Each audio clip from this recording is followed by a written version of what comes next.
ايه هي اقوى العبارات التسويقيه اللي لازم تستخدمها علشان تقنع العميل بعرضك او منتجك او خدمتك؟ لازم تعرف ان الكلمات الصحيحه في الوقت الصحيح ممكن تعمل فرق كبير، وعلشان كده انا من وجهه نظري المتواضعه ان اي انسان لازم يتعلم فن انتقاء الكلمات. بدون تفاصيل كتير هقسم العبارات اللي العميل بيحب يسمعها لاربع انواع، وهم: واحد، انك تسلط الضوء على التوفير المحتمل في سعر المنتج او الخدمه بتاعتك، ممكن يكون حافز قوي جدا بيخلي العميل مطمن دايما على فلوسه. واقوى عبارات ممكن تستخدمها في النوع ده هي: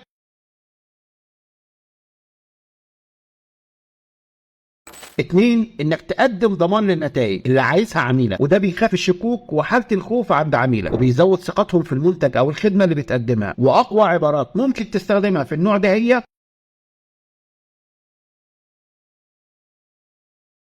تلاتة، في حاجة بيستخدموها كل المسوقين ومش بتجلي معاهم، أنا نفسي بقع فيها كل مرة، وهي خلق حالة الفومو، الفير اوف ميسنج اوت. بيقروا عنها هتفيدكم جدا، وخلاصتها إنك تخلق إحساس بالإلحاح أو الندرة قبل فوات الأوان. وأقوى عبارات ممكن تستخدمها في النوع ده هي: أربعة، إشعار العميل بالتميز. دي حاجة ما بتجليش خالص، الفطرة الإنسانية بتحب دايما إنها تتميز عن غيرها، فوجود عبارات محفزة بتخلي العملاء يحسوا بالقيمة والتميز وتثير الفضول عندهم، وهتبقى حاجة قوية جدا في الترويج. وأقوى عبارات ممكن تستخدمها في النوع ده هي: لايك وشير وتابعني علشان لسه في أكتر.